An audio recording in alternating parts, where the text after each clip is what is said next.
Okay, so without further ado, let's get started on the editing. And as usual, I really like your participation in class because it makes it more interesting for you and for me. I also like your questions. So if you have any questions, you're not sure about anything, now's the time to ask me questions in class. I really like questions. And last time I taught you, you had some great questions to ask. Okay, so in the editing, we're going to be, as usual, correcting the mistake or putting a Y for yes, that there are no errors. And there's our example. Okay, so I'm going to start with Sheena. Hi, Sheena. Can you start by reading up to the man-eater out of there, please? The what? Can you read up to the 1, 2, 3, 4th row, please? Up Do to... I have to read with the answer or? yes, read with the correct, of course. You don't want to read the mistake.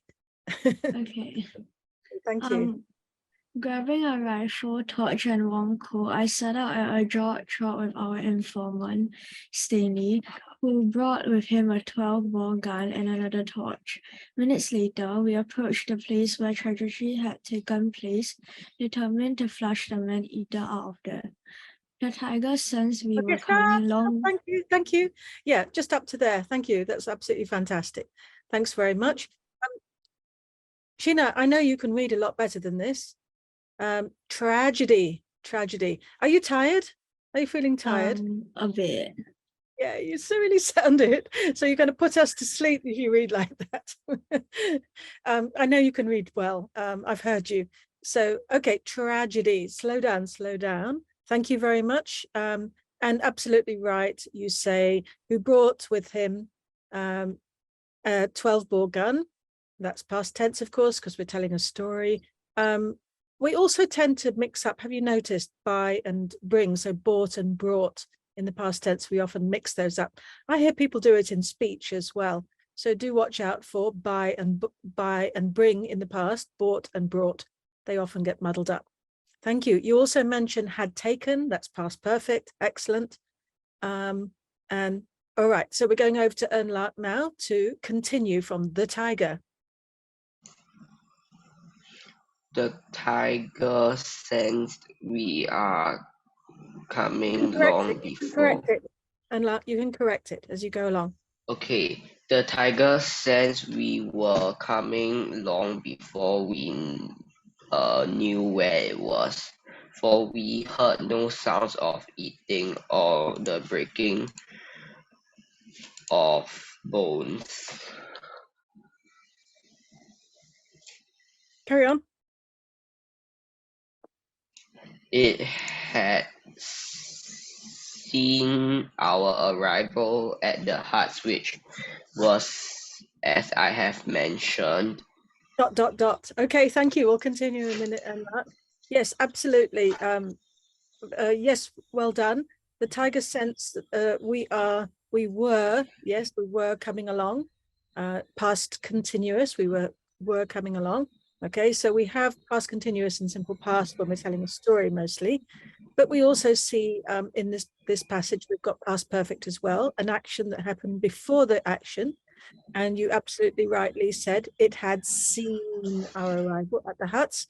Fantastic, thank you. And we, the tiger sense we knew. So almost never do we say, I am knowing. Yeah, it's whenever we use the verbs about thinking, I wonder, I think, I believe, we don't use the ing form. We don't use continuous tenses. So I believe, I think, not I am thinking. If you say I am thinking, it's not about opinion. It's actually that you say, I can't talk yet because I haven't decided what I think yet. So I am busy thinking. So we use I am thinking to describe think.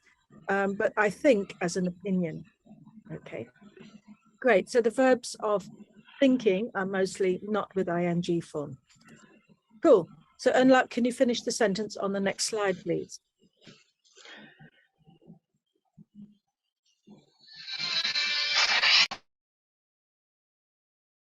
That was exciting.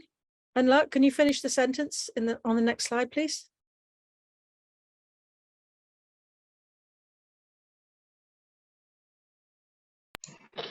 In full view of a spot where the ogre had seized its victim Thank you. when we... Stop. Yes, thank you very much. Thank you. Okay, so had seized, so means the action before the action that we're talking about right now. So all of you saw two had seen and had seized, past perfect, some action that happened before the main storyline. So yeah, pay attention to this. It's tricky because has and had seems so close, but actually has a completely different meaning. So normally when we use present perfect, we were talking about things that are recent and are happening now. Like, hey, I've just found a really, really nice movie to watch. So that is something which is like broadcasting news, something which has just come up. So it doesn't fit into a story. When in a story, we only see that in speech, in dialogue itself. We're going to see present perfect. Cool. Thank you very much. Sanara, I'm over to you now, please. Wait. When we were close. Quite close, the man-eater began to growl, and its protest grew to an. Let's read it slowly, Sanara. An umbrella volume. Volume clearly it was bent on diving. Okay, thank you. Can you stop there? Can you stop there, please? Thank you. It was bent on driving. Yes, it was bent on driving us away. Yes. So when we bent was like determined to do something, it was determined to do something. We always have the ing form. So let's unpack this word, Sanara. You can do it. Do you know the bear, the animal? The animal, bear, the teddy bear and the big bear, right? Unbearable. Can you see it now? Yeah, just split it up into different parts. Unbearable. Yeah, perfect. Absolutely. Well done. Thank you. Okay, and okay, so clearly it was bent on driving us away. Thank you. Varun, if you could take over for if we beat. If we beat a retreat, then while the going was good, all would have been well. However, if we continued to advance, it would either attack us or its courage might fail at the last moment and it would run away with its tail between its legs. Thank you, Varun. You got the easy bit with no no corrections, Yeah. right? Yeah, cool. Okay. So I actually find this story pretty exciting. If I was going back saying, hey, I really want to read this story again because it's got a kind of a lot of adventure in there. So you're with the tiger, and do you think that they're going to shoot the tiger, Farron? Do you think that's the plan? Because they've got a gun.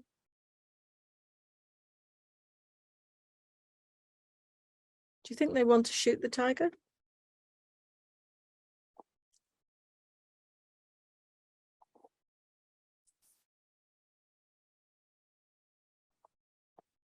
It's your opinion, Farron. What do you think? Do you think they're out to shoot the tiger? Because No, I don't think so. okay. Well, there might be one reason here. What does it say here? Hang on. Here. That might be a reason, right?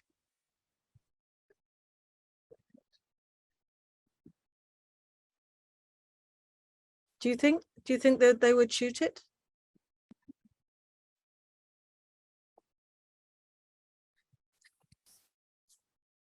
Because it's a man-eater? They might. They might because it's a danger to the village, right? But possibly what they might do, and I'm just wondering about the 12-bore gun, maybe it's got those tranquilizer darts inside. So they'll put the tiger to sleep and take it to a zoo or something, maybe. Because nowadays, it's certainly illegal in most countries, including Malaysia, which is nearby to us in Singapore. In Malaysia, it's illegal to kill a tiger. So, and in India, that's also protected, right? Okay, go on, Varun, yeah? Never mind. It's okay, it's all right. I just thought you might have an opinion. So we have no evidence, but maybe if we read it, we kind of think, that we use the gun maybe for self-defense, but not to actually kill the tiger. That's my impression from the story.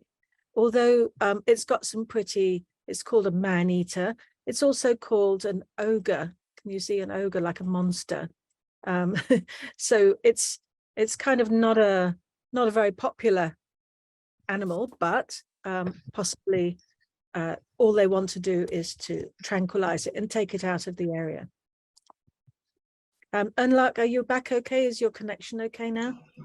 Yeah, it is. Super, thanks. Okay, all right, so there are answers, yay. Let's move on to the situational writing now. And first of all, I want to ask, has anyone here been to Sentosa? Me. Yes. Me. Yes. Sanara, have you been to Sentosa? Yeah. I think if we live in Singapore, generally we've been to Sentosa. But have you been to Universal Studios? Yes. Last year. Yes. A lot when I was young. Okay. I rarely go because like I rather go out with my friends and do something else. Okay. How much does it cost nowadays to get into Universal Studios? I think 100 plus, but I'll only go there to do the Halloween event. There, if I'm not wrong, you can actually in the past there was if I'm not wrong, you can actually buy a pass which allows you to go in as and when you like for a certain period of time. I'm not sure, but generally if you go there a lot, it is more worth it to buy the pass than to just keep on paying. But of course the time to make the card took quite long that time, so yeah. Okay, thank you, Anla. Yeah, so very often you can get a discount, but that's if you go a lot. So it might not work for Sheena because she might only use that pass once. What a waste! I only used it once. I didn't But really use like it. I only plan on going there to go to the Halloween event. What happens 'Cause, at Halloween, Sheena? they have a haunted house. I don't like haunted stuff, but I go there to scream with my friends. It's okay when you're with friends and then you go, ah! Yeah, Okay, but it's damn scary because like they hire actors and all that to do it. Because just they have like a yelling high back. budget. I think it's like $70 to go in. Wow, okay, so it has to be worth it. The Yeah, screaming $70. but it's like really scary. Okay, would you encourage your classmates here to go at Halloween? Go with someone, don't go alone. Go with somebody. Thanks for Unless the you're the advice. type of people who like not scared of horror. But if you're not scared, then why would you go to a haunted house? Yeah, if you're not scared, then big deal, right? Yes. So you've got Then to. like no point going. People go there to scream and start dying. Yeah. Okay. So even though you know they're actors, it still gets you, right? You still go, oh, that's so scary, even though you know that they're acting. Aaron And says the no. different people who try to like not get scared. There are some like screaming at the actors out of fear, and some just sit there and start crying in the corner. Oh dear. Oh dear. If not, Varun, there are some who try to like talk to the actors to stop getting so scared. It's not scary. it's not scary. No. It is. For you, maybe, not for me. I mean, not just me, okay?